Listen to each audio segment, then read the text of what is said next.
வணக்கம் நண்பர்களே. இப்போ எங்கே வந்திருக்கோம்னா உசிலம்பட்டி அருகில் மாலப்பட்டி சீலக்காரி அம்மன் கோயிலுக்கு வந்திருக்கோம்.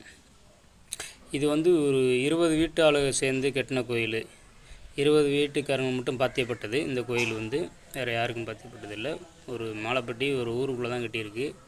சீலக்காரி தொட்டிச்சம்மன் சாமி எல்லாமே இருக்காங்க.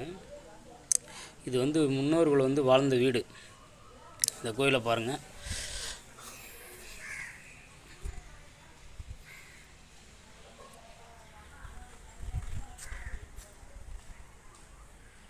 முன்னோர்கள் இருந்த வீட்டில் வந்து வாழ்ந்த வீட்டில் வந்து ஒரு சாமியாக இருந்துச்சு. சீலக்காரி அம்மன் வந்து கும்பிட்டது.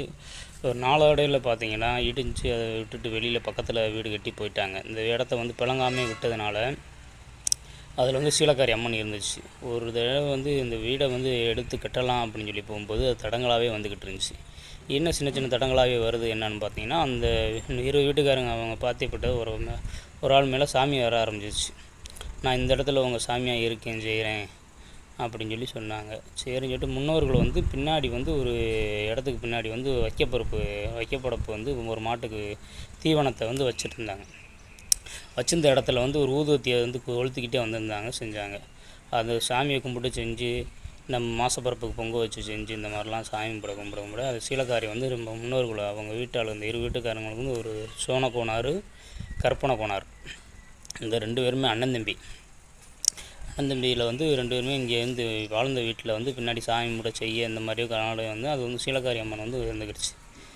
அது நாளடைவில் வந்து வயசாகி அவங்க வந்து கல்யாணம் முடிச்சு செஞ்சு பிள்ளைகள் அங்கிட்டு போய் ஒரு வீடு கட்டி வாசலை கட்டியிருக்கு. இந்த வீடை வந்து பிளங்காமல் விட்டதுனால அதை ஒரு 20 வருஷம் 30 வருஷம் கழித்து பிளங்குவோம் அப்படின்னு சொல்லி அந்த இடத்துக்கு வரும்போது அந்த இடத்த வந்து பிளங்க விடலை. சீலக்காரி அம்மன் வந்து நான் இருக்கேன், இந்த இடத்துல வந்து எனக்கு கோயில் கட்டுங்க செய்யுங்க அப்படின்னு சொல்லிட்டு கட்ட சொல்லிடுச்சு. சரின்னு சொல்லிட்டு ஒரு ஆளாக ஒரு 2 வருஷம் தடங்களாகவே இருந்துச்சு. அப்புறம் பார்த்திங்கன்னா கற்பனை கோனார் வந்து ஆரம்பித்தார். ஒரு கற்பனை கோனார், சிலையா கோனார், இவங்க 2 பேருமே கோயிலை கட்டி ஆரம்பித்தாங்க. கற்பனை கோனார் பாதியிலே கொஞ்சம் தவறி